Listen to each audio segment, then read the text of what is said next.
Okay, so I'm going to talk a little bit about backlighting and reflective light. This is a good wall just for me to just talk about it because there's so much of it going on.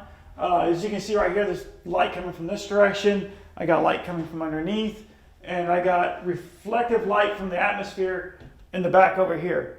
So adding backlight can really draw a character out, or it could push it back. If you want to bring something to the foreground, you just make it a little bit brighter. Adding reflective light into stuff really definitely helps, and all you gotta do is take, whatever this color right here, the green, and put it onto this chain right here, and it gives it a little bit more atmosphere to it.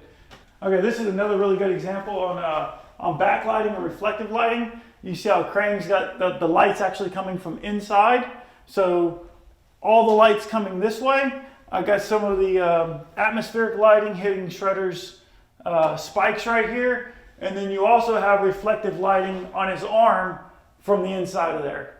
And then you also have I put a glow right here on Rocksteady, just like some atmospheric light. I was planning on putting some stuff coming out of it, that's why it was purple, but I realized this is going to mess up the Krang, so I didn't really see a point in that.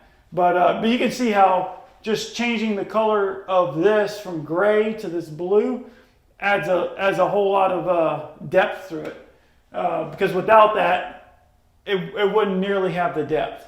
I didn't put it on this side. I only put it on this side because of the way the crack was set up. But a little bit of backlighting, a little bit of changing the color, like right here on Shredder, does make it. And adding this right here, this color right here, it's going to give it a lot more depth. So changing the light source and the colors in a painting can have a big impact on what it looks like overall. It's not always necessary, but it definitely helps out. I usually go dark to light instead of light to dark because your colors cover a lot better. Now, if you're doing like a graffiti piece and you're doing like a yellow fill, you should definitely go with white and then go with the bright color on top of it because it's going to make your colors brighter. Doing your undertones a brighter color is going to make your whole painting pop out a lot more. It's going to make the pastels look better, your bright colors. But when you're doing background and realistic stuff, I think it's better to go with a dark color and then bring the light in.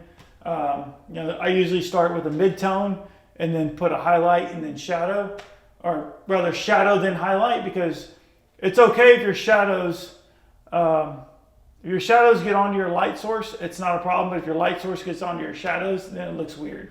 So you can always just bump your contrast up too, so your lightest colors are right up against your darkest colors, and that'll also increase your depth. And that means more colors? Not necessarily more colors, but brighter colors and darker colors.